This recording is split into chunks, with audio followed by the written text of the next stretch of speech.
the Cedarburg School Board meeting, Wednesday, February 19, 2025. This is a regular meeting of the Cedarburg School Board and is a public meeting. Prior notices have been placed in the district, and additional copies were forwarded to the city and town of Cedarburg, as well as the news graphic in the Milwaukee Journal Sentinel. Let us pledge our allegiance to the flag. I pledge allegiance to the flag of the United States of America, and to the republic for which it stands, one nation, under God, indivisible, with liberty and justice for all. We begin this evening with recognitions, state proclamations for Strobel. The state of Wisconsin has declared the following proclamations. February 1st through the 28th is Career and Technical Education Month. February 17th through the 21st is Adult School Crossing Guard Recognition Week. And February 15th through the 22nd is Future Farmers of America Week. And all proclamations are available on the District Board Docs webpage. Thank you. Thank you, Laura. Next up is the consent agenda. Dr. Clark. All right, with regards to the consent agenda, board members, I ask that you approve the minutes from the regular board meeting on January 15, 2025, the budget and finance report, which includes a summary of accounts, check register, check detail, and credit card transaction reports, and the personnel report. Mr. DeRosa, Director of Human Resources, will provide a brief overview of the personnel report. Thank you, Dr. Clark. Good evening, school board. Tonight we're seeking your approval for three recommendations, resignations for Stephanie Parker, building sub at Thorson, Amber Ernesti, third grade teacher at Thorson, and Rebecca Sorensen, science teacher at CHS.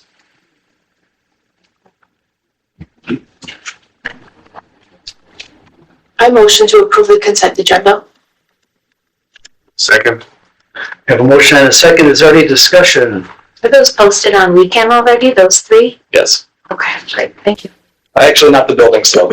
Not the building. Some of the teaching positions are posted. The building sub is not. We tend to see if we can fill that through word of mouth and finding other good subs through TOC. And then we usually look to post sometime in the summer. Sometimes if we post too early, we've hired individuals for the position, and then they find a full-time teaching job, and we end up scrambling. So it's not posted yet. So one of the Thorsons is, one of the CHS is, one of the other Thorsons isn't, correct? We have the CHS posted. We have not yet posted, for Amber's position, the third grade position, or the building sub, the high school position. So just one of those three then. Okay, thank you. Thank you. Any further discussion? All in favor? Aye. Any opposed? Motion passes unanimously. All right, this evening we have three items we would like to report to the board about. The first item is a report from MD Roffers Consulting regarding the community growth and student enrollment projections report they developed for us this past fall. Kim Zabel, Director of Business Services, will introduce the representative from MD Roffers. Good evening.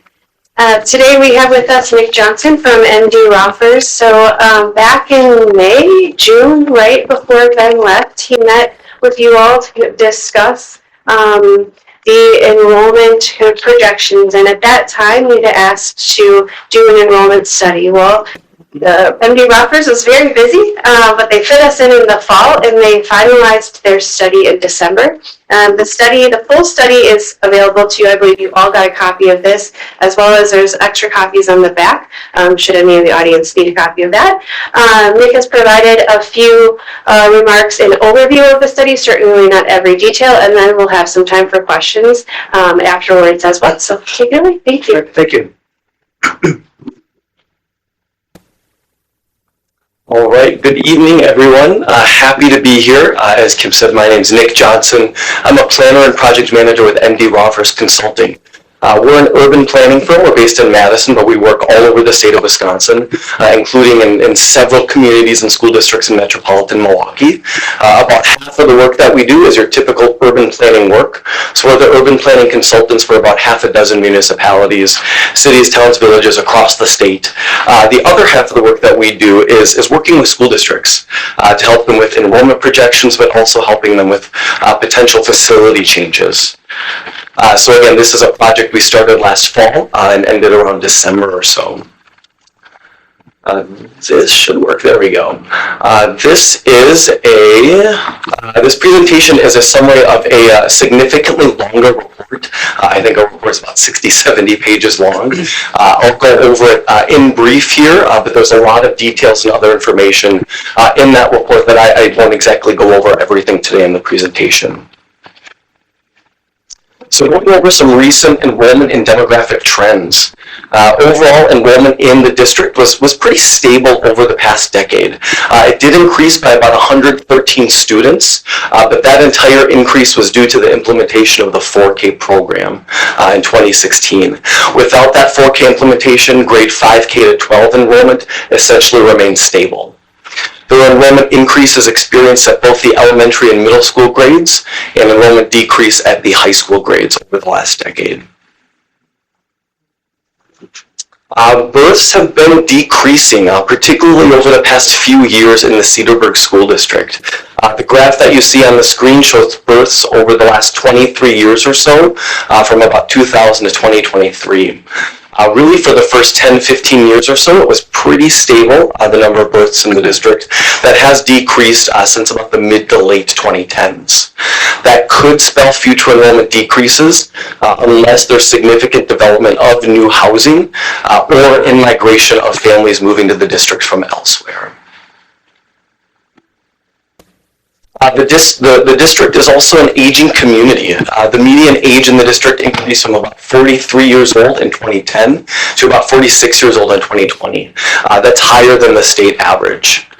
All of the population increase in the district and then some occurred in the population age 65 and older. And as of the 2020 census, there are now more seniors, residents age 65 and older, than there are school-age children.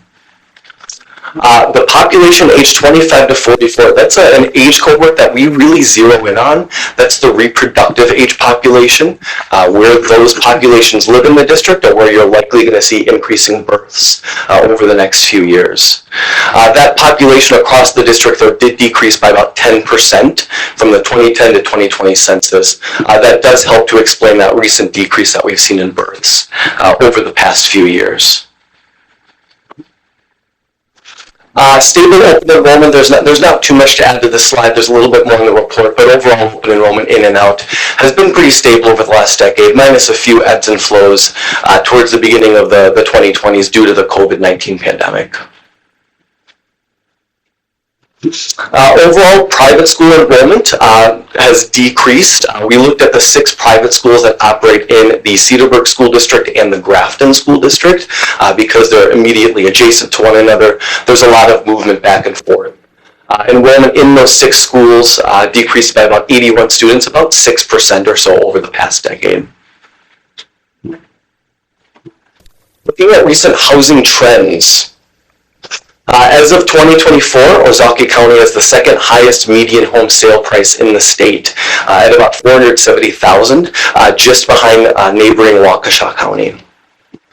The median home sale price in Cedarburg is a little bit higher than that even, at about $503,000 as of 2024. That's up about 56% from 2016 and about 30% from 2020.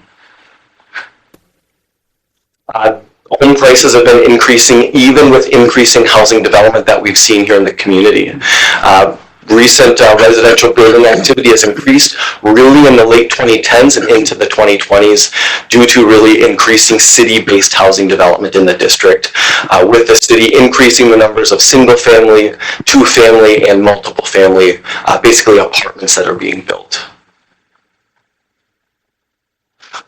It's really important for us in our work to understand how different types of housing are generating students for a school district. Typically, brand new single-family homes produce the most number of students.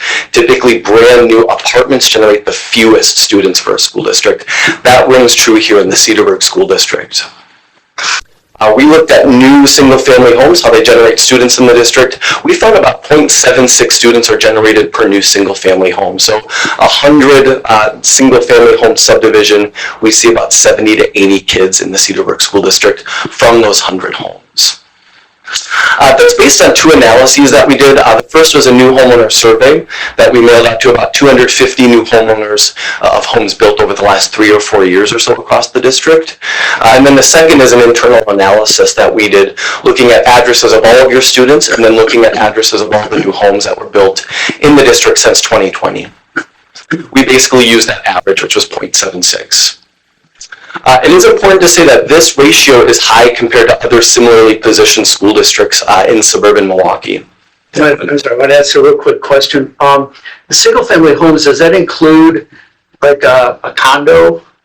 That does not include a condo. This is just straight up single-family home. Yep, good question. Over the last few years, we worked with about half a dozen suburban Milwaukee school districts. The ratio for those school districts range from about 0.5 to 0.65. So the Cedarburg School District is quite a bit higher than what we've seen elsewhere in the region. This map that you see here is a snippet of one of our maps from our report. This is showing where home sales are occurring. So outside of new single-family homes, it's very important for us to understand what's happening in the existing single-family homes in the community. As I mentioned earlier, single-family homes tend to produce the most students within the first 10 years of being built. That number then tends to steadily decrease as those kids grow up, they grow out of the school system. More and more of that housing is populated by empty nesters. That is until about 30 years or so after a single-family home is built, where we see turnover to a new generation.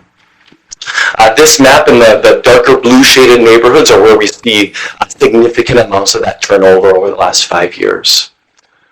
So areas with homes that were built in the 1990s as well as in the 2000s, these are areas that we expect will turn over in greater numbers really over the next decade or decade and a half, shifting from more older families with high school students today to by the 2030s more younger families with elementary school students. We also look at student generation from multiple family housing. So with new multiple family housing, this is basically everything but a single family home. So your new apartments, your new duplexes, your new condos. This type of housing tends to be marketed towards two demographics, young professionals and seniors. Produces students at significantly lower rates than do new single-family homes. We looked at a handful of new developments in the Cedarburg School District over the past few years.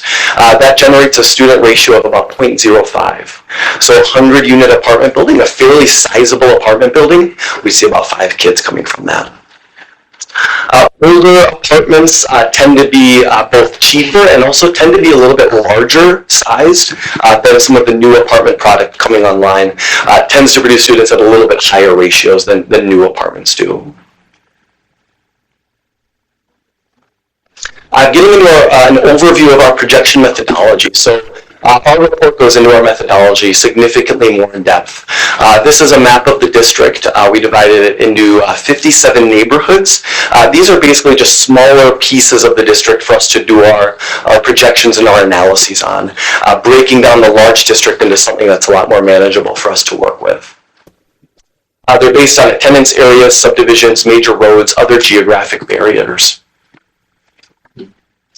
We then allocated the number of housing units by neighborhood as of last fall, really when we began this project. Then using student address data, we were able to place all of the Cedarburg School District students within each of those 57 neighborhoods. And then from that, with our housing units, we generate our student per housing unit ratio. Basically just how is that housing generating students for the school district. We then looked at demographic change, so looking at where seniors live, where women of reproductive age live. We also look at new housing expectations, using municipal plans like the city's future land use map that you see there on the screen. We also met with the city planner with the city of Cedarburg, as well as the town planner with the town, and also spoke with the village of Grafton planner as well. Using all of that information, we projected housing growth for 4 projection periods. So that's 2027, 2030, 2035, and 2040 within each of our 57 neighborhoods. And then using information from steps 4 and 5, we were able to project our student per housing unit ratio. So through 2040, how we anticipate the housing generating students based on demographics, based on housing characteristics, and new housing development. These last few slides are just creating our resident student enrollment projections, multiplying those housing units by our housing unit ratios, and then assigning students based on your elementary school attendance area boundaries. And then the last step, we did have a table that included your current number of open enrollment in students to give you a total students and seats projection. Yes, go ahead. Did you include through 2040 a steady open enrollment, using the current open enrollment rate, or? We did not. So we had the current number of open enrollment in students, but then just graduating them as they went with no backfill of additional open enrollment in students. Okay, thank you. So you'll see, I think the 2035 or 2040 projection has very few, if any, open enrollment in students. Those would just be the resident students at that point. Getting into our housing projections, so we do project about 1,800 new housing units in the district by 2040, about 115 per year. Similar to the pace that we've experienced over the past decade. However, we do project a greater pace, about 140 units per year through the rest of this decade, through the 2020s, and then about 90 so new housing units per year through the 2030s decade. Breaking down our housing unit projections a little bit more, we project there to be about a 50-50 split between new housing units that are single-family homes and new housing units that are basically everything else. We know that's important because different types of housing generate different numbers of students. Looking at the city of Cedarburg projections, not surprisingly, the vast majority of new housing that we project in the district will be in the city of Cedarburg, average of about 82 new housing units per year. We do project in about 10 years or so, by the mid-2030s, there will be an increasing scarcity of easily developable land in the city. That does decrease the amount of new housing we project in the city towards the last half of the next decade. Looking at the village of Grafton part of the district, so the extreme northeastern part of your district, there is a good portion of the village of Grafton that is in your district. We do project about 300 new housing units. Most will really be developed by about 2030 in the Stonewall Farms, as well as the portion of the Hawks Ridge subdivision that's in your district. Also about a 50-50 single family versus multiple family split there. And then looking at, lastly, the town of Cedarburg, we project about 170 new housing units there. All of those will be single-family homes, very similar pace as the last decade. And by 2040, given environmental constraints, given prime agricultural land, given landowner interest, we do project just also an increasing scarcity of easily developable, accessible land in the town. Breaking our housing unit projections down by your 3 elementary school attendance areas, we project about half of all new housing will be in the current Thorson attendance area, as well as about 80% of all projected new single-family homes will also be in the Thorson elementary school attendance area. Again, this is important given the higher student generation ratios that we see from new single-family homes versus other types of housing. Now getting into our enrollment projections. So by 2040, we project an increase of about 180 students in Cedarburg School District schools, with enrollment increases seen across all grade levels. Elementary, we project will increase by about 90 students, with slight decreases projected at both West Lawn and Parkview, and then a pretty significant enrollment increase projected at Thorson. Middle school enrollment an increase of about 26 students, and high school an increase of about 60 students. Moral of the story, really small but steady year-over-year increases are what we're projecting in the district through 2040. Comparing our projected enrollment to the current capacities of your school buildings. So overall projected elementary enrollment in 2040, we do project will be below the combined maximum capacity of your 3 elementary school buildings. We project 1,341 students by 2040 in your elementary schools with a capacity of about 1,600 or so. However, as the attendance areas stand currently, we project Thorson Elementary will exceed its maximum capacity there in about 10 years or a little bit over that, with there being excess capacity available at both West Lawn and Parkview Elementaries.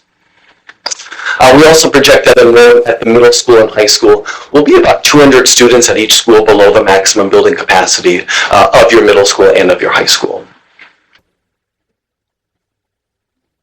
I believe this is my last slide, but the district could consider attendance area shifts to better balance projected enrollment among the 3 elementary schools, particularly Thorson Elementary School. The most straightforward would be shifting what we have designated neighborhood 49. That's just north of Highway 60 that you see there on the screen. Shifting that neighborhood from Thorson, where it is currently assigned in that orange shaded color, to Parkview, that pink shaded color, ideally before students begin to emerge from the covered bridge development, which will likely be sometime in 2026. Shifting this neighborhood does result in projected enrollment under capacity at all 3 of your elementary school buildings by 2040. I think I did it under 15 minutes. I'd be happy to take any questions you guys have now.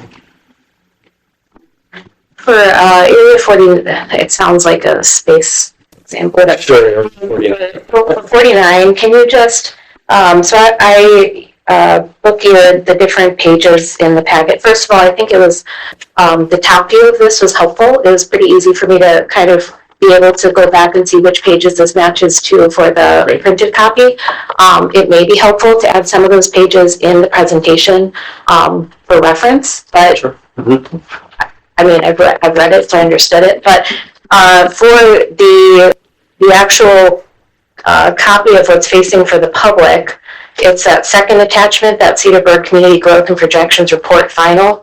And then on my pages here, which is the same online, but I'm a hard copy person here, can you just, is 49 reflective of neighborhoods 19, 20 on page 54? I'm just trying to make sure that what I'm thinking of is also what's being referenced for the potential realigning of neighborhoods to schools, which is not, I know it's not up for lengthy conversation, but I just want to make sure I'm understanding the map and the neighborhoods properly. Sure, yeah. So neighborhood 49 that you can see on this map here is north of Highway 60. I don't know if I can't remember if there's any housing units or students in that neighborhood currently. If there are, there might be just very few, like maybe 1 or 2. But am I thinking of the right area, the one that's in discussions? Do you guys know what I'm talking about when you're looking at all the 57 or 59 different areas? The one that's currently being discussed for the, that's 57, there's 57 of them, and I'm just wondering if what's highlighted is corresponding with the areas that are pretty much the hot topic of housing or no housing, when, if, what that looks like, single family, not single family, etc. Yeah, 49 is the big one. Yeah. And that corresponds with, in your boxes, neighborhood as depicted on report maps. Yeah. I'm thinking of the right numbers? Okay, thank you. That's all I really wanted to know for anyone wondering what this was talking about and what it's referencing specifically as far as the community. Mm-hmm. But it was easy to follow, so Right. thank you. Yeah. I wonder if you have some kind of an interactive version of map 7, which has the different territories for the different neighborhoods. Can we kind of drill down somehow and kind of look at the details? Is map 7, is that the total enrollment projections? The neighborhoods, or you break it into the neighborhoods? Yeah, they should be on all of the maps. Yeah, the neighborhood should be on pretty much all the maps, I think, except maybe map 1 that shows, I think, municipalities. Well, that one you're looking at right there, Dave, map 7 is for the high school. The number that is right underneath the neighborhood number is how many more high school or less high school students will be. You go back one, map 6 is the middle school, and then map 5 is that elementary. Yep, that's correct, yes. And then map 8 is total for K to 12. And then the description of the neighborhoods is follows. That page, it looks like 50 or something. Page 52. Yeah, 52, yep. So that appendix includes our, the neighborhood numbers that we've assigned, also includes a description of the neighborhood, so it includes subdivisions within each neighborhoods, and then our housing unit projections. The next appendix should include the enrollment projections broken down by neighborhood and grade group.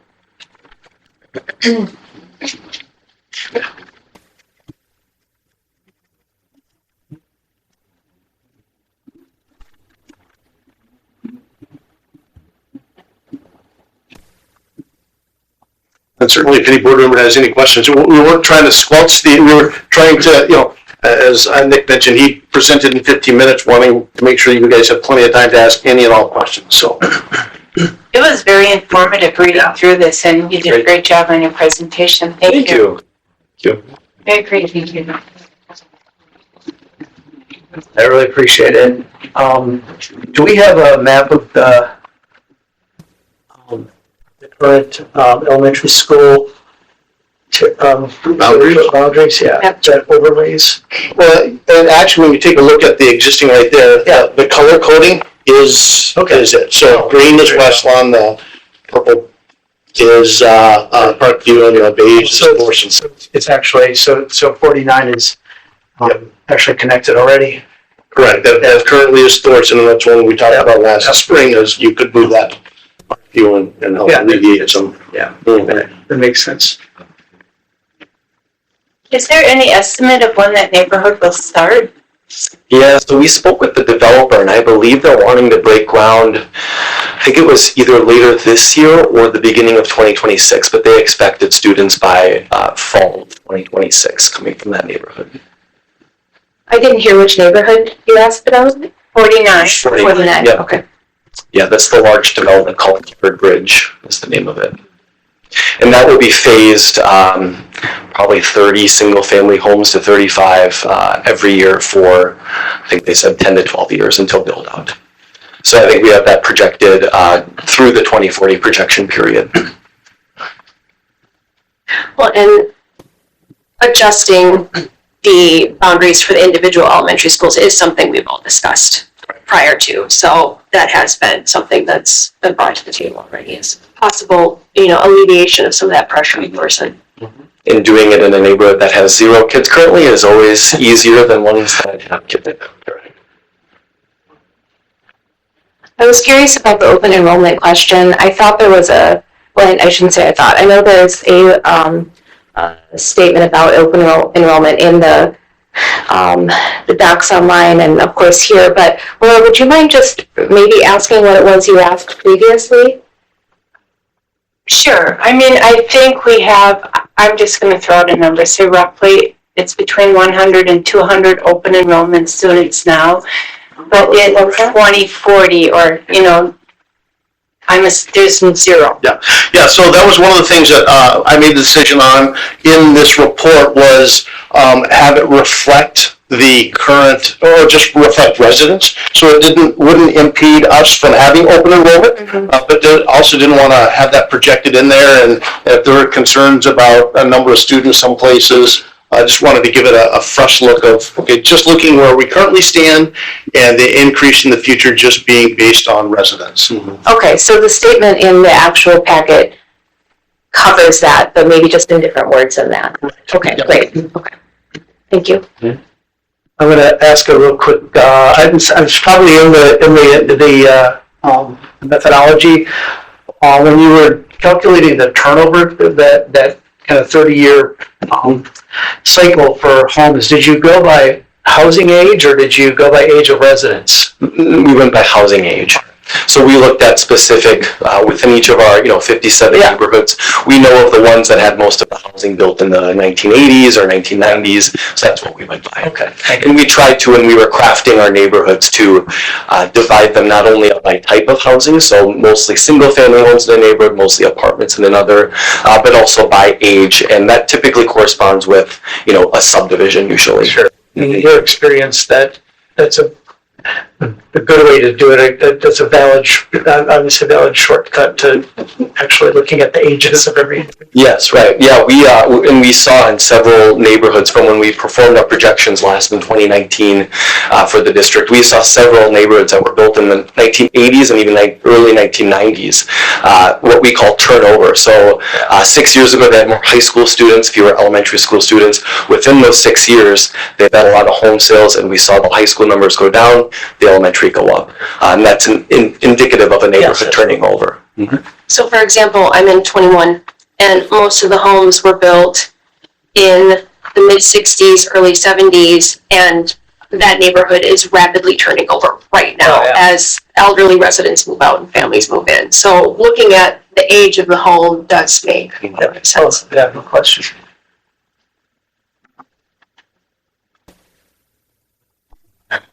So in this report, it presupposes that developments will happen.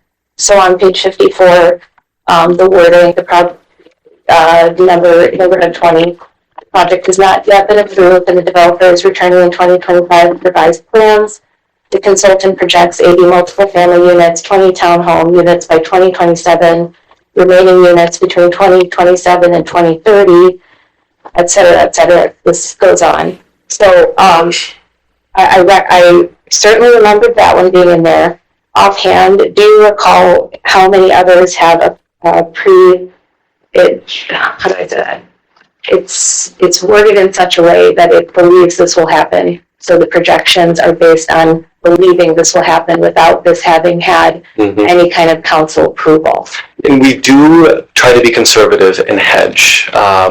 If we know of developers that want to propose a 120 unit apartment building, we might put in our projections 100 units. It's typically lower once it gets, brought to the plan commission, approved. They typically decrease the units a little bit. Again, when we were speaking with the developer in the neighborhood, 49 Covered Bridge, he was estimating 40 single family homes per year. But we knocked that down to, I think, 30 or 35 or something like that, just to hedge a little bit.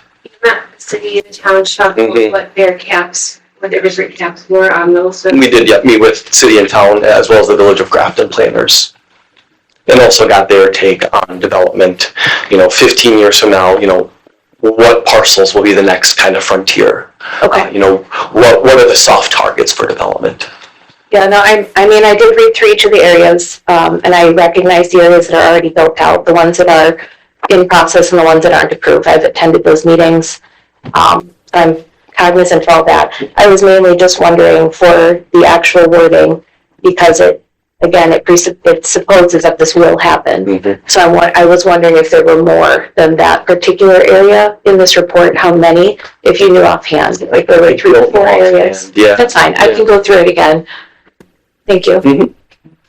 Yeah, we try to be conservative and hedge when we can. But for some school districts that we did projections for in 2017, 2018, the pandemic really upended a lot of things. There was a large, almost 500 single-family home subdivision in the suburban Madison school district that they were just about to break ground in March of 2020, and then didn't for almost 2.5 years. Mm-hmm. So our projections for that school district, we thought there were going to be 100 plus homes that were delayed by a couple of years.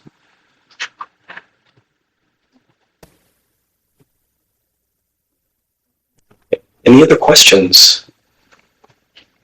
Did you have any questions to follow up or receive any questions from the community in terms of send them our way and make sure that we follow up or need any more details? We really had great. I really appreciate the summary and then having all the methodology and everything we can dig into it. Really appreciate that. Good bedtime reading, right? Yes. For some of us, it actually is. That's right. I am curious about what the next steps, because from a community perspective, there are individuals that have said they're waiting for the school district to make any kind of decisions and move things forward. So what is our responsibility, if any, at this point? Yeah, really, there's nothing for the district to do. I mean, we have the information. What we would do would be just our own internal planning. Not to go too far ahead, but I mean, we will talk about neighborhood 49, whether we want to do a realignment there. I am planning on being at the March 3rd Planning Commission meeting. Just if people have questions based on this, but other than that, there's no action that the board would take, just more of your opinion in terms of, yep, this makes sense, and nothing about the report seemed wrong. Again, it's all a projection. Things can happen, things don't happen, but that's really what we have. Yeah, we watch the city now. Yep. That's what I was looking to hear, Dave, that part. That's what I was looking to hear, that part. All right, thank you. Thank you. Thank you guys very much. Thank you. All right. As we move to the next one this evening, I would like to highlight a select group of individuals who consistently work to make the Cedarburg school community the best it can be and who ensure student safety on a daily basis. These individuals are commonly known as our school crossing guards. I actually had an opportunity to have breakfast with them, I think it was last Thursday or Friday, and they're a great group to be able to connect with. This week, February 17th to the 21st, is Wisconsin's Adult School Crossing Guard Recognition Week.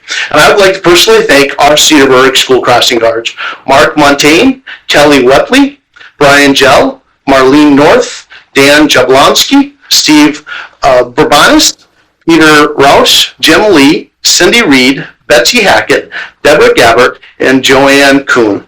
Thank you for your commitment to our students. The final report we have tonight is of our mid-year academic report. In January, our kindergarten through 8th grade students take a couple of assessments that we use to monitor academic performance and growth. This evening, Ali Rudich, Director of Curriculum Instruction and Assessment, will share the results. Good evening. Hi.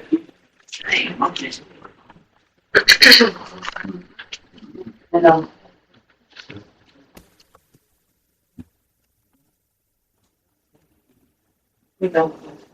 There we go. All right, good evening. A little bit different this evening. We're going to definitely have an opportunity to see a little bit more on how our students performed in the kindergarten 8th grade on their iReady results. Also new this winter is Wisconsin Act 20, so we'll talk a little bit about that. My hope for this evening is, as I'm coming into this role and becoming a little bit more familiar and being able to report out, is to find a common presentation so that we better understand what our data looks like and can kind of better predict some of the things that you're seeing from our data. So it is going to look a little bit different than previously, and hopefully this will work very well and be something that is easy to understand. So this evening, when we do go through our data, we're going to take a look at things in a couple of different ways. The first one is going to be a breakdown of the percentile bands. These percentile bands are going to give us a better understanding of where groups of students are performing on our district tonight, on our district iReady specific subject assessments. So you're going to see a variety of different percentile bands and how many groups of students are in that area. We're also going to take a look of the breakdown of students who are in our top quartile. So that's that top 25%. This is really important, not that all groups of students aren't important, but we also want to make sure that we are significantly moving all levels of students. So we will talk about how those students are doing. We will talk about a breakdown of our students who are in our bottom quartile or the bottom 25%. Obviously, we've had lots of conversation about this group of students, and we want to make sure that we are accelerating their growth to move them out of that bottom 25%. The other thing that is important to note about our bottom 25%, this is also a group that is monitored closely by the state on our school report card. And when I do come to the slides and talk about Act 20, you're going to see this a little bit more specifically too. So this is a group that's also important to make sure that we're monitoring. And then we're going to talk a little bit more about our conversations over the last couple of months of how our students are doing specifically with district benchmarks. Those district benchmarks are something that we've had some conversations about in order to make sure that with our students and our district being high performing, that we set benchmarks that we feel are rigorous, and then they're ours, and we keep them so that they're not moving. So right now, we've been really focusing in on reading being at that 66% or higher, and math being at that 70% or higher. So those are definitely targets that definitely align with high-performing districts, and that is us. So we want to make sure that we are growing students and making sure that they are leaving us as high and as best as possible.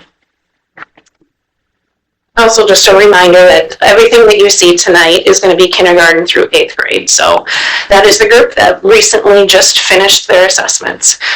So this first graphic for you is going to kick us off in the kindergarten through 8th grade iReady reading. You're going to see a couple of different things up on the screen. Those larger grade dots are how our collective group of students as a district performed in that particular season. So every time you see one of those dots, that was an assessment season. The line below, you'll notice which year and which season that dot is connected to. That solid line is the fitted trend line, and certainly ours are going up, which is exciting. We also want to make sure that we are above that line. So that dotted line that you see can delineates from 24-25 where our dot was in regards to that trend line. So just something interesting to be able to see. Obviously you can see kind of a little bit of the growth from fall, winter, and spring, which sometimes makes sense, knowing how our students come into us in the fall. So what does this really look like? So this is our first slide with the proficiency bands. So the proficiency bands that you're going to see up on the screen, this is the percent of students that are in each of these bands. So that first band, this is the percent of students that are below the 9th percentile. The next one, the percent of students that are in the 10th to the 24th percentile, and so on. So you can see a little bit of the trends in where students are falling within percentile bands. The reason that I broke this up is I know there's already been conversations. Sometimes when you're looking at iReady, we're like, what does really mid-on level mean? Or what does early on level mean? I think if we can take this and put it more into a percentile, that's something that's really easy for us to very much see and understand where our students are. So you will see historically the 3 assessment cycles for each year since we started iReady. Tried to color code them also just because I know that there's a lot that's up on that screen for you. So you can see the different kinds of students in percentiles that are in each of those percentile bands. All the way over to the right is our district benchmark, and this is reading. So this is the percent of students at or above the 66th percentile throughout all of these assessments for iReady. So just another way to look at it, to see how are we doing, how are we growing students. Certainly we would want to make sure that we are seeing increases in that as the years go by. Again, the importance of that 66th percentile is that, generally speaking, if a student scores at the 66th percentile or better, they will be successful in their freshman college experience for that subject. So in this case, for reading. Thank you. So here we are moving on to iReady reading with our bottom quartile students. So these are our students that are at the bottom 25% for us. The way that this is broken up is by also the assessment seasons for the last 3 years, and then also by grade. So you're going to be able to see different grades. The other thing that you can start to begin to track is the cohorts. So I believe when we had the last data presentation with the high school, we could kind of talk about tracking those students across the years. You can also start to see, if you were in kindergarten in 22, 23, what does that group look like in first grade? Then what do they look like in second grade? To start to see if there are any specific patterns in groups of students and how they might be performing. That does give us another look at just how are all 4th graders doing every single year. So it's nice to be able to see from a grade level cohort, but also as a student group cohort, how they are performing. So you're gonna notice also with this, when we are looking at our students that are in the bottom 25 percentile, we certainly want to see a decrease over time. When we see that decrease, that means that we are moving students up. So that is something to be watching when we are taking a look at the bottom quartile of students. And again, this is reading.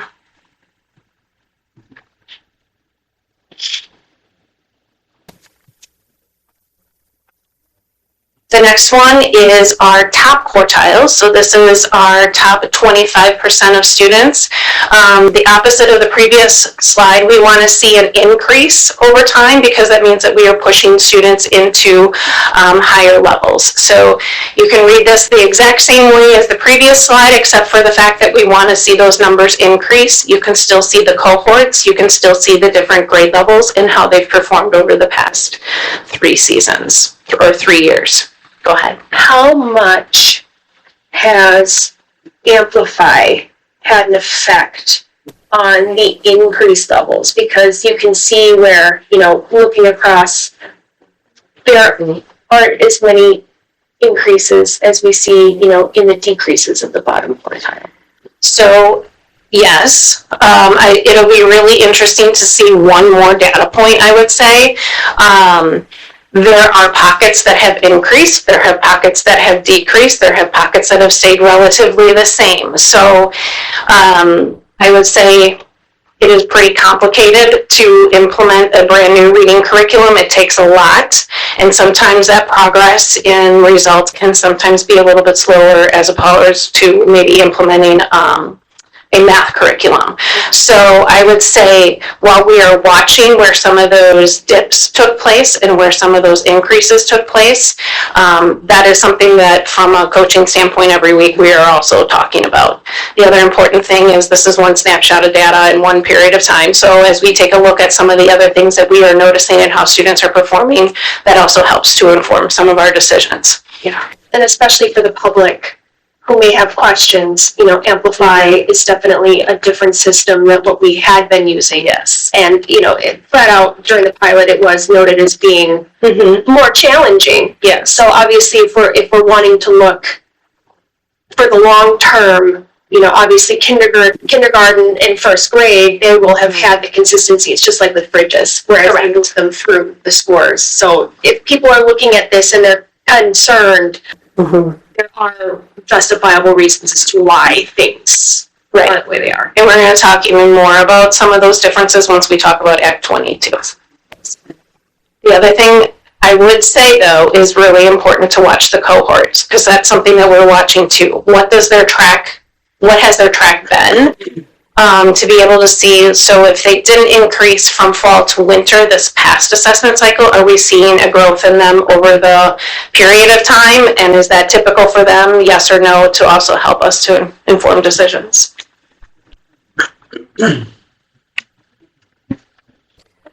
Moving on to iReady Math.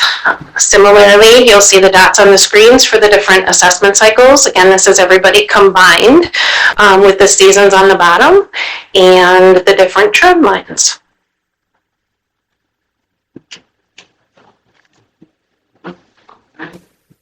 And we are back to the historical proficiency bands. So this is how students fell into different proficiency bands for math.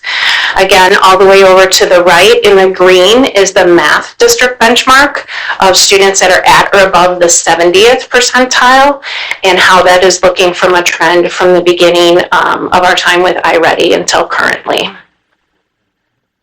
And again, this is everybody across the district combined.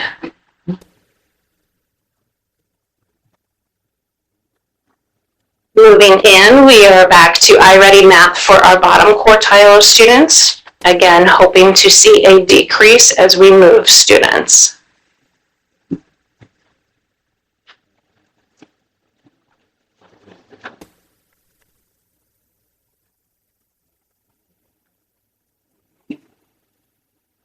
Let me know if I'm going too fast. Moving on to our top quartile of students. Again, wanting to be able to see an increase over time.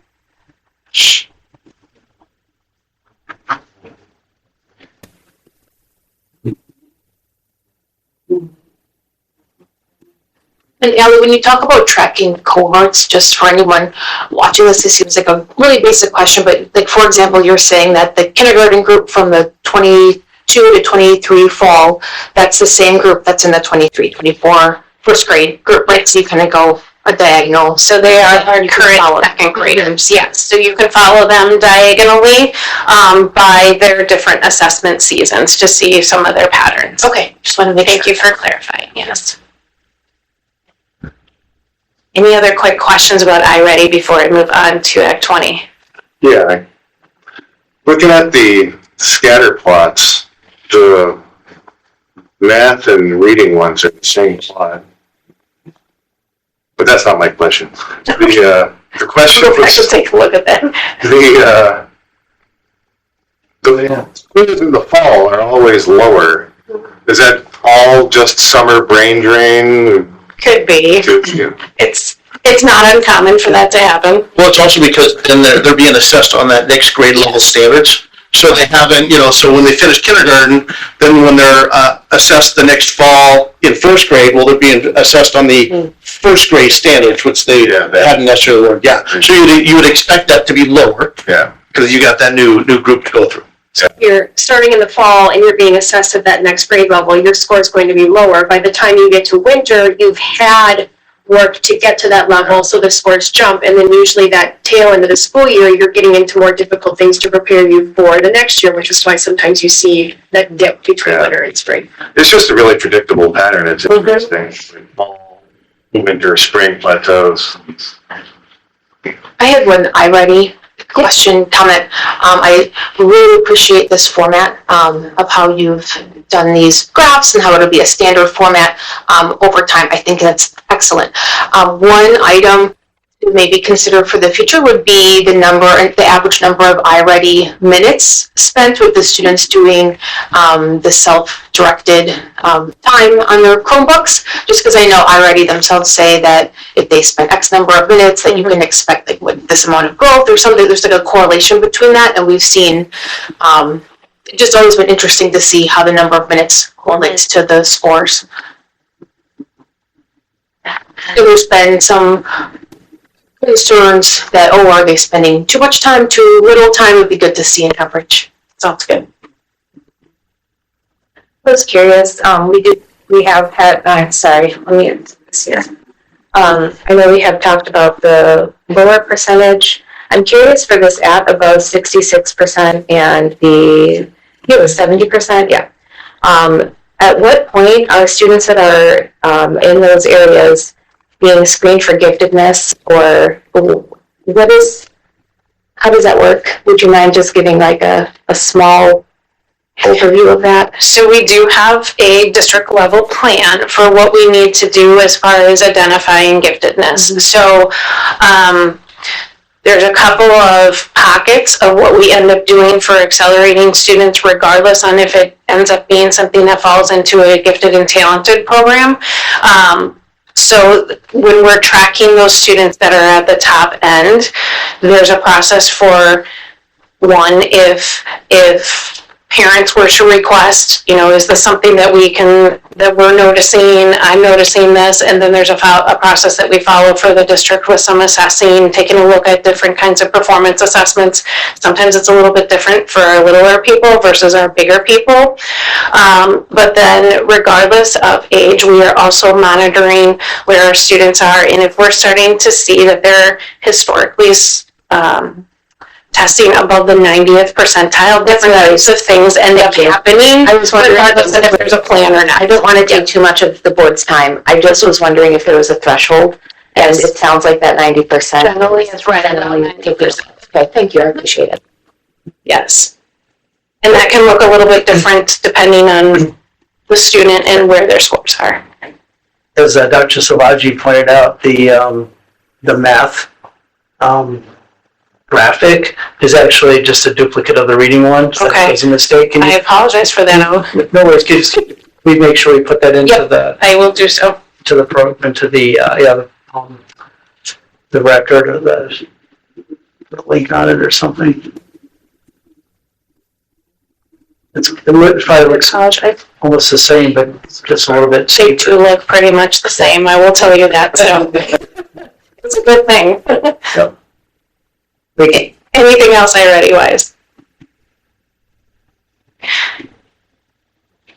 All right, let's talk Act 20. So just a reminder, this will be brand new for us. This is the first time that we have entered into the screening for Act 20. Act 20 did go into effect this school year, at the start of the school year.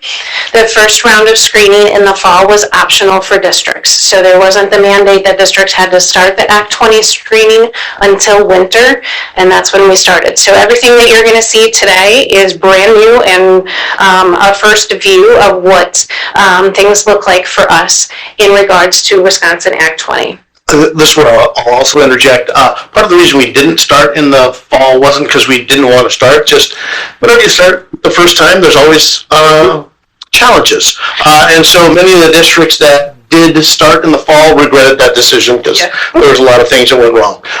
Again, it wasn't because we just didn't want to do it. We wanted to make sure we were valuing people's time and learning. I also reached out to lots of colleagues to learn what maybe they would have done differently to attempt to do that better for our group. So we did start in the winter. That actual assessment window was, I think, December 1st through January 31st.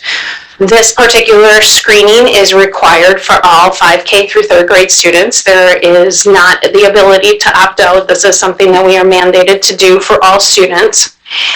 The screener that is mandated by the state is called Pearson Ames Web Plus. So that is the mandated screener that we have to start with for all students. If students fall into the bottom 25%, on the screener, they are considered at risk or identified as at risk and require a follow-up diagnostic assessment to see how the student performs on that assessment to determine what kinds of needs they might have for reading and what kinds of support. So when we're talking about the bottom 25% in iReady, it's also another way for us to triangulate our data to see how are our kids doing. So that threshold for us determining where we absolutely have to move forward is that bottom 25%. I know when I've been communicating with families over the past month, sometimes it can be kind of scary to see at risk. One of the things that we have mentioned is this is a screener, which is just like when you go to the doctor and you get your blood pressure and your weight. It is your initial snapshot to see if we do need to do anything else. So it really is a screener. It's a very quick portion of time for our students and then dictates if we need to do anything further. Act 20 states that learners in 5K through 3rd grade must be evaluated on phonemic awareness, decoding skills, alphabet knowledge, letter sound knowledge, and oral vocabulary. So there were different measures to help us to figure those out. Moving forward, this screener for 5K through 3rd grade will be given 3 times each year, fall, winter, and spring. And then 4K will actually have their first screening in April. Our 4K students get 2 screenings out of the year, once in the fall and then once in the spring. So just to give you a little bit of background of what that ends up looking like. So here are our results of the winter screener. You're going to see each of the 4 grade levels up on the screen. The student or the bar that is in blue are students that flagged on our screener as not passing the screener or being the 25th percentile or lower. So you're going to see approximately 30% of our kindergartners initially failed the screener. So that's about 53 out of 177 students. You're going to see that total with the percentage of students that did not pass the screener, as well as how many of those students out of the total group amount of students for the district. So all of our first graders, 26 out of the 206 were at the 25th percentile or lower on the screener.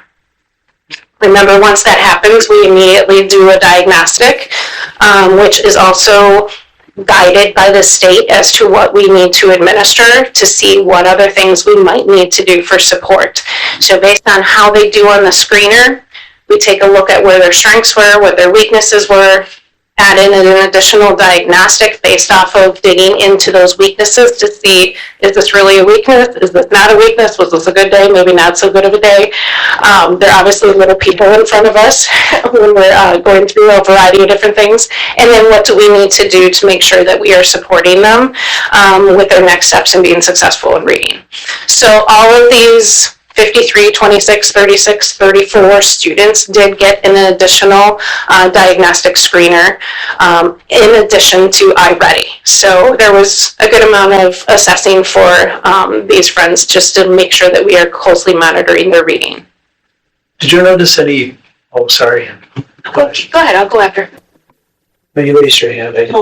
I'm curious. Okay, so when focusing on kindergarten and then eventually 4K once we get them in April, when speaking with parents about where their children are at, if they're at risk, are we asking things like, were you reading with your child prior to 4K in kindergarten? So we can kind of get an understanding as to, because some parents know this, it's important you read with your children before they start school, and introducing those things.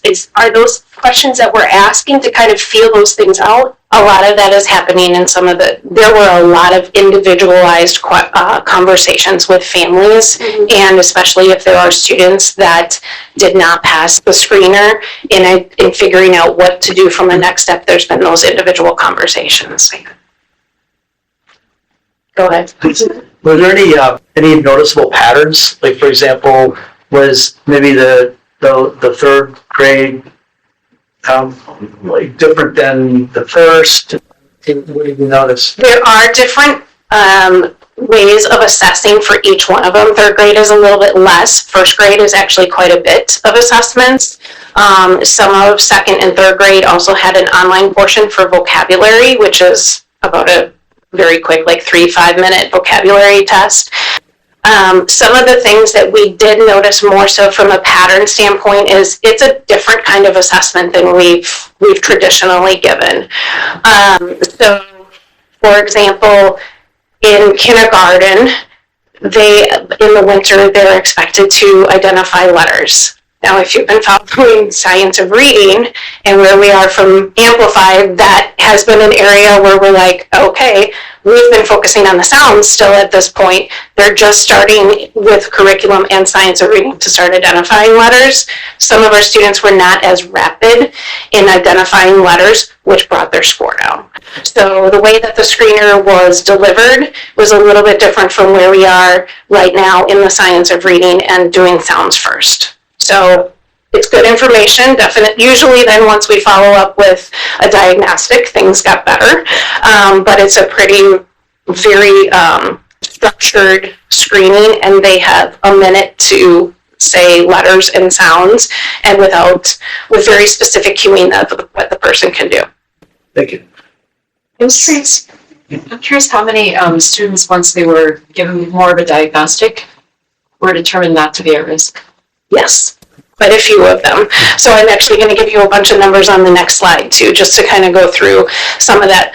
Most of our students, once we ended up, so one of my biggest questions to the coaches when we were going through our data is how many additional students flagged that we were like, oh my goodness, we did not have them on our radar.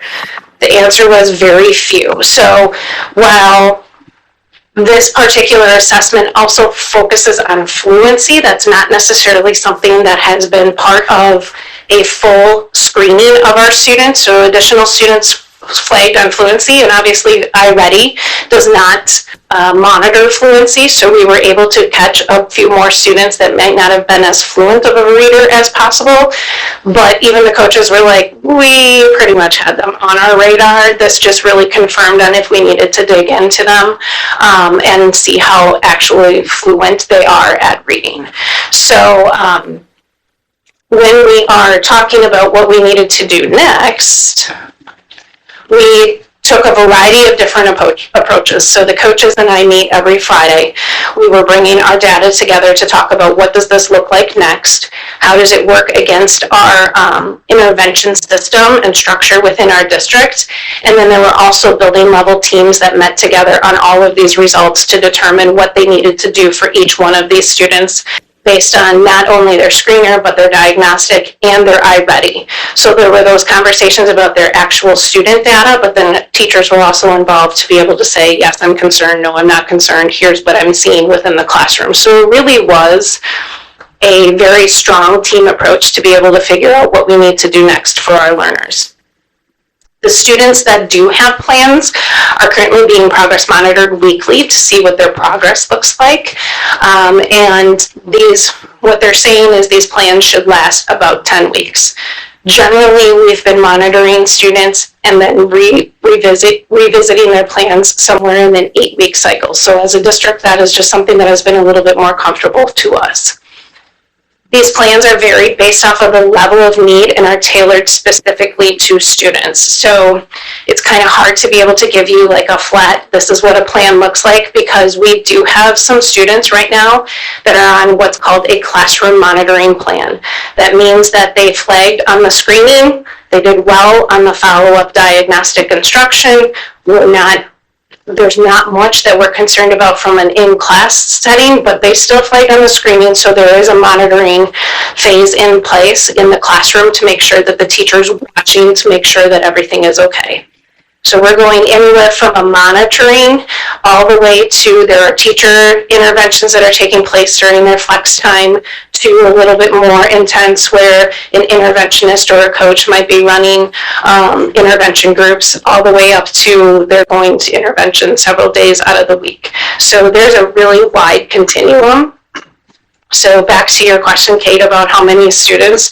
So we have approximately 53 students that flagged on that screener, but may not have necessarily been something that we were very concerned about them based off of their other data. Again, we are still monitoring them very closely because they flagged on a screener, and we want to make sure that that is something that we are closely taking a look at. Yes. So to kind of follow up on that, do you, off the top of your head, those 53, are we talking pretty decently across the 4 grade levels? Or are we seeing those more at perhaps 2nd and 3rd grade? We're seeing those students that are more on the monitoring level at the kindergarten space right now because they're just starting to learn their letters and identify their letters. Okay. And then to the previous slide, I mean, it's understandable that the numbers would be a little higher for kindergarten because they're some of our youngest learners.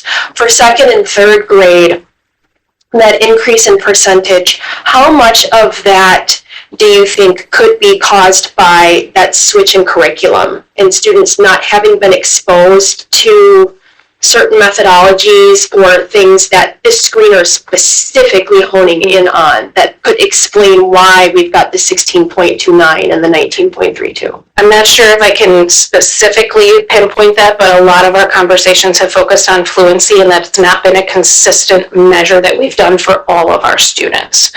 So the benefit of having this screener is we had to screen all students in front of us and listen to them read. That is different than what we've traditionally done before. So if anything, we've caught more students that might not be quite as fluent.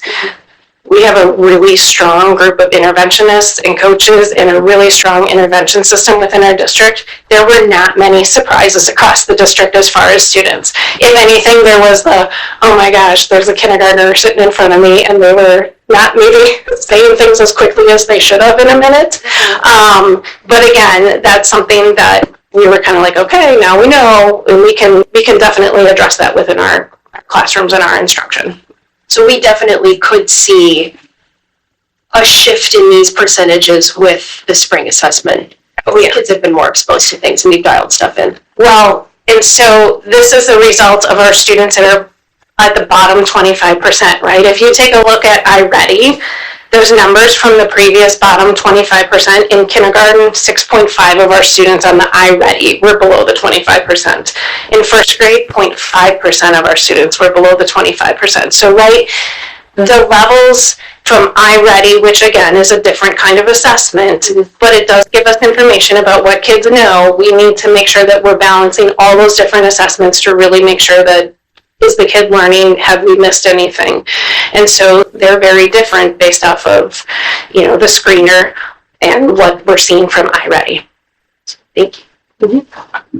Holly, I had a couple questions. We talked previously at a curriculum committee meeting, just planning ahead and giving us a heads up that the Ames Web Plus screener was coming up, and you described, well, the actual screener is new as part of Act 20. You described that the process of doing the diagnostics and interventions, that the district already had a lot of that already in place. So kind of at a high level, other than this specific screener being new, was there a lot different with identifying these students or kind of the plans going forward? Like, how much was it different this year compared to years in the past? I'm not sure I understand your question. So I guess so. Like, do we have more students on plans than we did previously? It sounded to me that while you flagged a certain number of students, that our district would have been identifying nearly all of these students anyway and having a plan for these students regardless of if we were required to be doing this. So when I talked about those 53 students that are at the lowest level of that plan, they might not necessarily have flagged if we had not done what we had done. So, and again, it could be the moment in time, it could be the manner in which they were asked to do this particular assessment because it was new.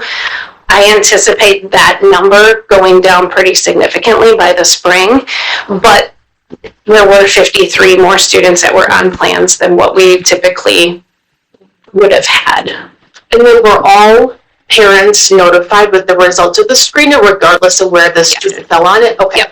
Yep. And then if their student did have a plan, they were also notified of the plan, what was going to be taking place in the plan, who was deliberating the plan, and then when there would be follow-up for that.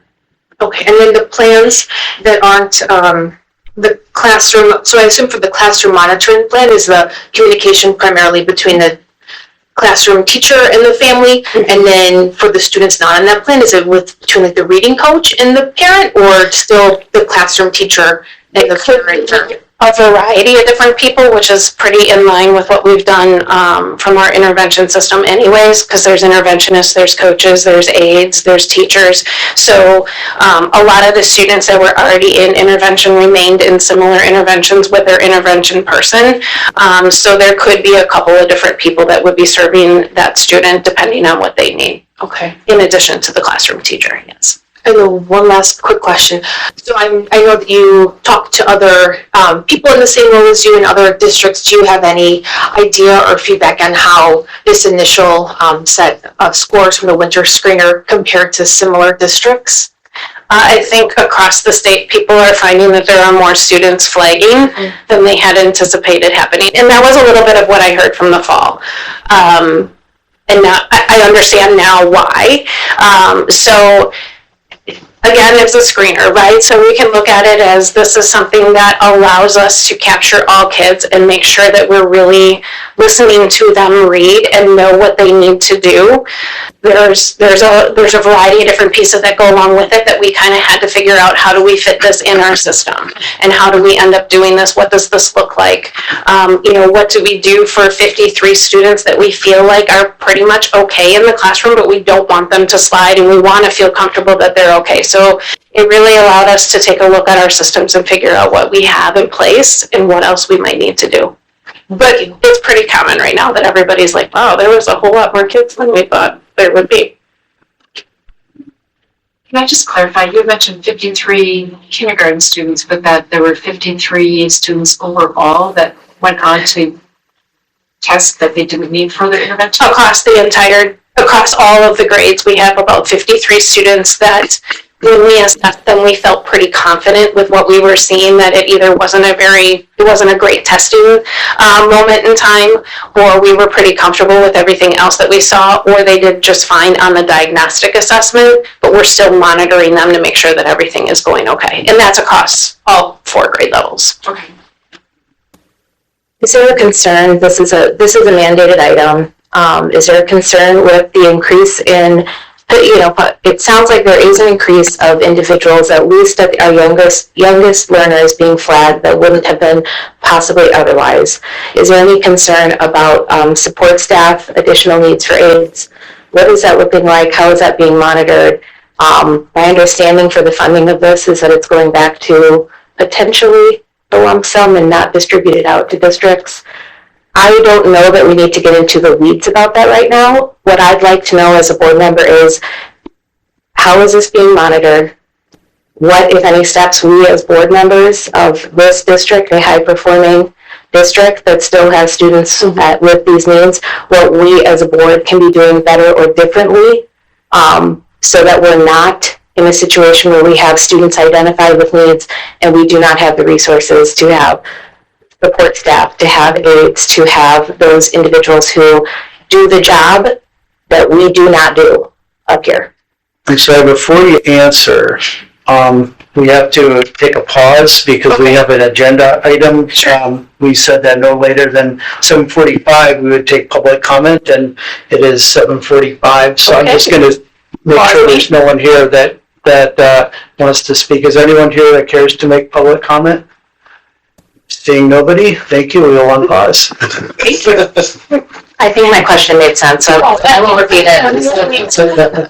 I don't know if I can confidently speak right now. I think one of our coaches referred to when we were learning and growing through this experience, even with having conversations with other districts, there's always a first pancake, and the first pancake doesn't look as nice as the second and the third and the fourth pancake, which I like quite a bit, and I make a lot of pancakes in my house and think about that every single time. But I do think now that we know how this structure looks like and what we need to be doing, even from a curricular standpoint, I'll feel better making a better assessment for that in the spring. Do we have more kids that are being serviced by adults right now? Yes. Mm-hmm. My hope is by spring that will look differently. And we want to make sure that we're doing our due diligence to make sure that all the kids get what they need. So I don't know. I appreciate your answer at this point. I think because of the timing of this one and the budget and all of that stuff, I would like to just make sure that I, at least individually, am doing the best I can insofar as advocacy on this one. So that's really it. If there are any things that come up, I would like to be, I'd like that shared. If it's, we can't call a special meeting for all these things or wait until general meetings, but I would like some form of communication on this front. So I will say the next round is in April, because we have to be done by April 25th with our next round of screening. So that's another place where we are trying to figure out where the best adjustments and placement for these assessment cycles and how that fits in with some of our other assessment cycles.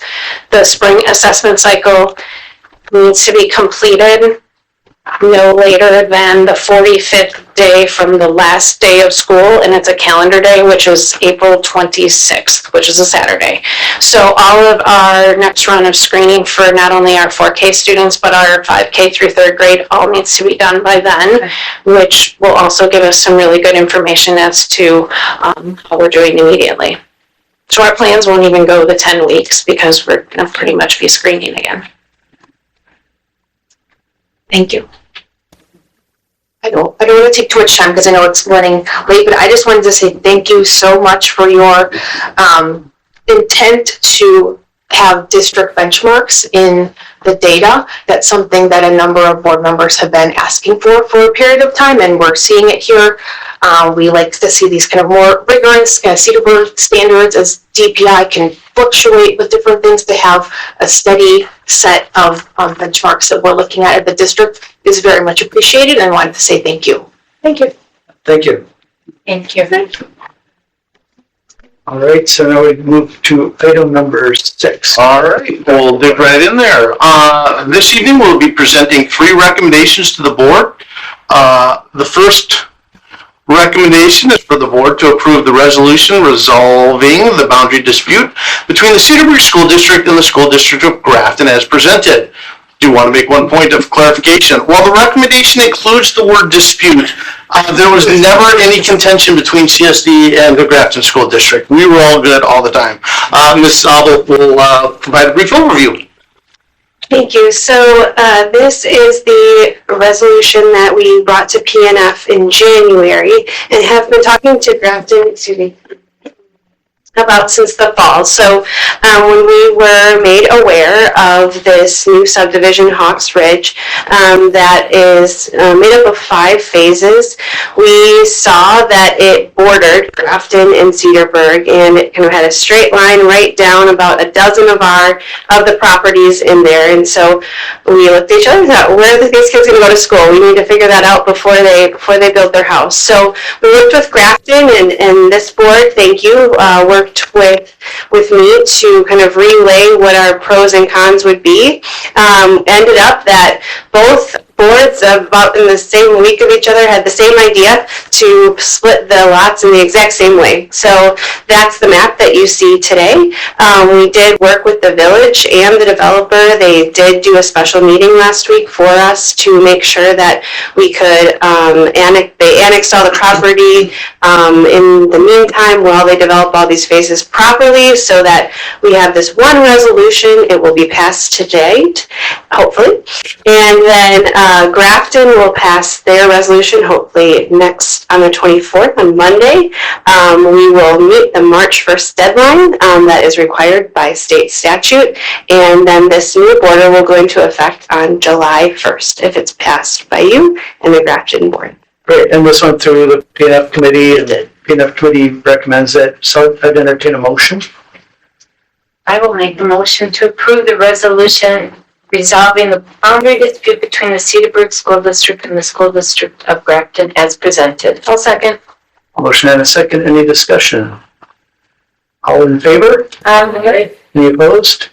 Motion passes unanimously, thank you. Thank you. Thank you. All right, the next recommendation is for the board to approve the Fundamentals of Physics 12th edition by Holliday and Resnick as the resource for the AP Physics at Cedarburg High School starting for the 2025-26 school year. This recommendation has been forwarded to the full board by the Curriculum Committee. I will make a motion to approve the CHS AP Physics textbook. I'll second. Motion and a second, is there any discussion? All in favor? Aye. Any opposed? That motion, sorry? Oh, that motion passes unanimously. All right, the last recommendation is regarding a donation to the district. We have a $2,455 donation from the Cedarburg Basketball Club to the CHS Girls Basketball Program. If approved, this donation the total donations for February is $2,455, and the total donation for the full school year, would be $283,117.30. Do I have a motion on the donation? Go ahead. I will make a motion to approve the donations made to the district. Second. Motion and a second, is there any discussion on the motion? All in favor? Any opposed? That motion also passes unanimously. That takes us to committee reports. The Curriculum Committee meeting. Elizabeth, Charlene. No, we met on February 5th, and first item, we discussed the AP Physics textbook that we just approved. They just needed an updated version to be current per AP. That book is in Word docs if you look back in committee meetings, if you want to review it, in a PDF version. Next, we discussed the high school 11 English pilot. So the first quarter, they piloted Norton Anthology. Second quarter, BFW curriculum, Bedford, Freeman, Worth. And the update at this meeting was that they're going to do an additional pilot of HMH into literature, which you may know is used currently at Webster. The 10th grade did a pilot, and they just decided they wanted to add that in, so that's going to be done in March and April of this year. And it's going to be done like this winter, spring, and then we'll get an update on the high school English pilot in March and April at our committee meetings. Next, we discussed a Spanish immersion trip to Costa Rica. And next, we discussed a Webster homeroom resource timeline. So first up is a committee forming with Mr. Reiner, the school counselor, Allie, and then some of the Webster teachers. And their goal is going to be to find a resource to support the ROAR or PBIS at Webster. And we'll be getting updates each month at the curriculum committee meeting on their progress throughout this pilot and curriculum search. And they will be presenting each month. If you want to see a detailed timeline, that's in board docs for the curriculum committee meeting for last month. And lastly, we had a presentation from Kara on a special ed 5K through 3rd grade Creating Connections program. So this is the district looking at an option for students who are currently placed in alternative placements due to their need for behavioral supports. So like placed in a school outside of Cedarburg School District due to the behavioral support needs, and an option of looking at seeing if that could be done in a classroom in Thorson. So kind of doing that in district, there would be a need to hire additional personnel, like 2 special education teachers, some support staff, some additional items, but along with the cost, there could potentially be of savings of, saving money on paying for the students going out to that school. So more to come. It was really just a discussion, informational topic at this meeting. And our next meeting is scheduled for March 5th, 2025. All right, thank you. Finally, we have the Wisconsin Association of School Boards 2025 State Education Convention Report. Connie Kincaid. I brought a lot of swag with me, so I'm actually going to pass this down to board members. This is the list of the offerings that were at this year's WASB convention. There's also a sheet that has edits made for some different sessions that were added, some keynote speakers that were changed, so that anyone that attended that were notified right away when they registered. So I'm going to pass it around so you guys can see that there are more than 50 different offerings that range a wide list of topics that impact school districts throughout the state. I won't take a ton of our time, but if you guys have questions about any of the ones that I attended, I'm more than happy to share. As far as the delegate assembly, there were 12 resolutions that went before delegates again throughout the state. 10 of those passed, 2 did not. I printed out a hard copy again. I'm passing it down for you guys to look at to see that the convention is not just the delegate assembly, it is all of those various offerings that are available to our, board members, superintendents, administrators, a lot of different people that can benefit from these various offerings. So as far as how our district was represented in this particular time, I was there on Tuesday evening for meetings in that evening. I was there Wednesday morning for meetings in the morning. I was there for the delegate assembly and the process of that. On Thursday, we actually had a board member not there in their board capacity, but sharing in part of the presentation, which I personally think is pretty incredible. So I'm mentioning it. On Friday, I got there at 8 a.m. for the WASB legislative update. I'll just quickly share that the legislative priorities for WASB, which are easy to find online if you would like to. If you don't know how to navigate that, you can reach out to Brenda, because she's awesome, or ask me, because I'm on there a lot, and I'm happy to share. But basically, it comes down to advocating for special education reimbursements being higher, and fancy wording for making sure there's local authority for each of our boards. So there's a lot there. I thought it was a great convention. I'm happy to go. From a financial side, I would like our community members to know that I request the least expensive hotel room. I stay there one night, and the rest I drive and I don't submit those. So we could do that differently, maybe, but I think it works okay, and I'm happy to learn. I'm happy to share. And again, take a look at all those. Reach out anytime you want. Thank you. Real quick, in transparency, thank you for the shout out, Connie. I attended the full convention. I did present with the Wisconsin Department of Public Instruction, the chairwoman of the Red Cliff Band, several of our CSAs and several educators on Act 31 implementation. I presented as president of the Wisconsin Indian Education Association, and because I was presenting in that capacity, I paid for my almost $400 in registration. So the district did not pay for me to attend, but I did attend workshops, as Connie had mentioned, to gain as much insight as I could for the district. All right. And thank you for coming, Dr. Clark. It was nice to see you there. I'll just add, Dave, as well, I thought this would be like an open topic for anyone who attended the WASB convention. I was able to attend one day. I had never gone before, just wanted to go check it out. I know that our district pays dues to WASB and wanted to see the value that attending the convention could provide or not provide to the district. Mixed thoughts on it. And yeah, I was there for the Thursday and saw a number of different presentations. All right, thank you. We will now move to item 8, which is the adjournment of the meeting. I would entertain a motion to adjourn. So moved. Second. Motion and a second. Any discussion? All in favor? Aye. Any opposed? That motion also passes unanimously. We are adjourned. Thank you.